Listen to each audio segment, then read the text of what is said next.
Greetings, my loves, and Happy New Year.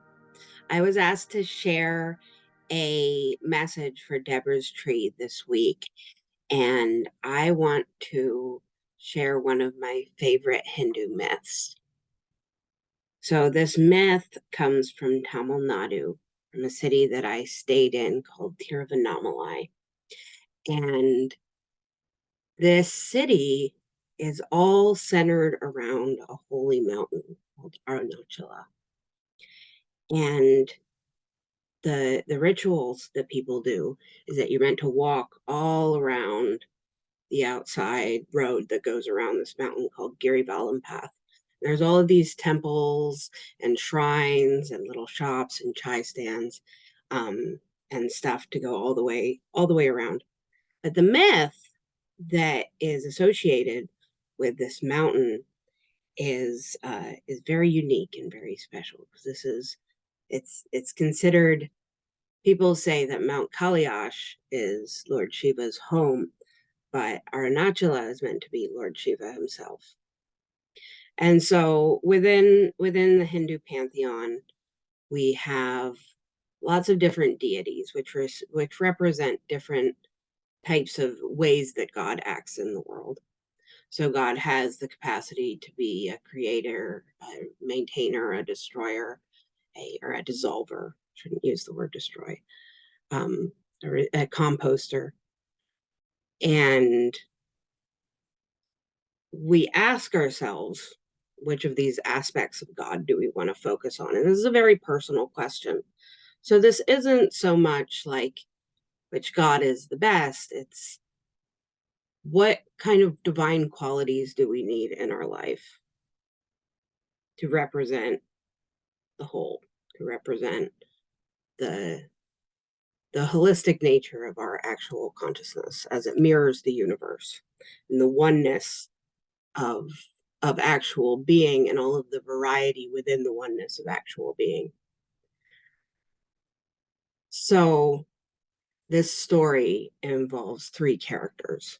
We have Brahma, who is a creator god, who is usually depicted as an old man with, and he originally has 5 heads. That's important for this story. He has a long beard. And then we have Vishnu, who is the preserver, who comes down in all of these avatars like Rama and Krishna. And he's said to be the maintainer of life. And then we have Lord Shiva, who is sometimes, I think, incorrectly called the destroyer, but we say the processor, the dissolver. And so once upon a time, Lord Brahma and Lord Vishnu were having a fight. And they wanted to know who was who was bigger, who was more important, who was better, who was the higher form of God. And to settle this fight, they call in Lord Shiva. And so Lord Shiva turns himself into this infinite pillar of fire, it goes all the way up and all the way down. And he challenges Brahma and Vishnu to try and find the end of this pillar of fire. And now Annamalai, which is the name of the temple in Tiruvannamalai, it's the same word, is means literally the unreachable one. So this is a question about what we can attain and what we can hold on to and how we should approach the infinite. And so we're given 2 examples. And the first example is Vishnu. And Vishnu tries to find the bottom of the pillar. And he turns himself into a boar. And he takes the shape of a boar and he starts digging and digging and digging. And he goes down and down and down and down and down, trying to find Lord Shiva's feet. And he gives up. And he goes back to Shiva and he's like, I can't do it. I can't find your feet. I can't find the bottom of this pillar. And Brahma turns himself into a swan. and he flies up and up and up and up and up and up and up. And eventually he gets very, very tired. He says, this isn't going anywhere. But he finds a flower falling down from one of Lord Shiva's dreadlocks. And he says, this is it. This is the infinite. I've found it. I've captured it.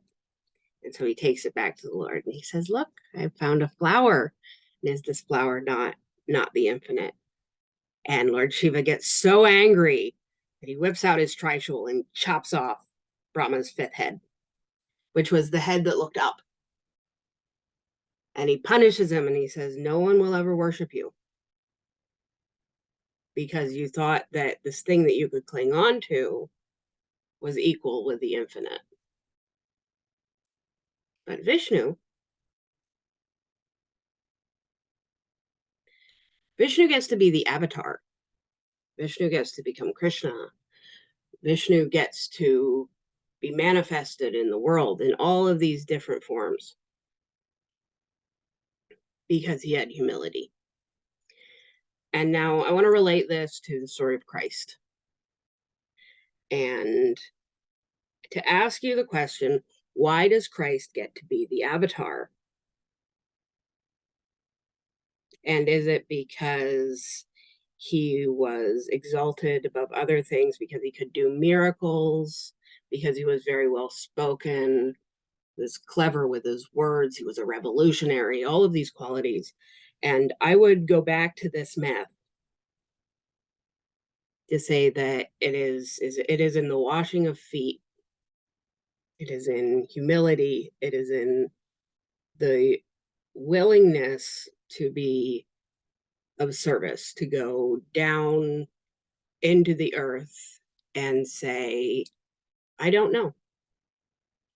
And just like when we're approaching the temple of wisdom in the spiritual world, as Swedenborg talks to us about, the only way that we can get there, the only way that we can discover the presence of God in ourselves is if we have the courage for service and humility. And that's a universal principle.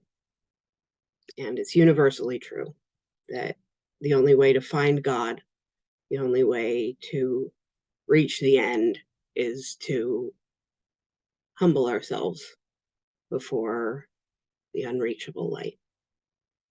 Amen. Happy New Year, my loves.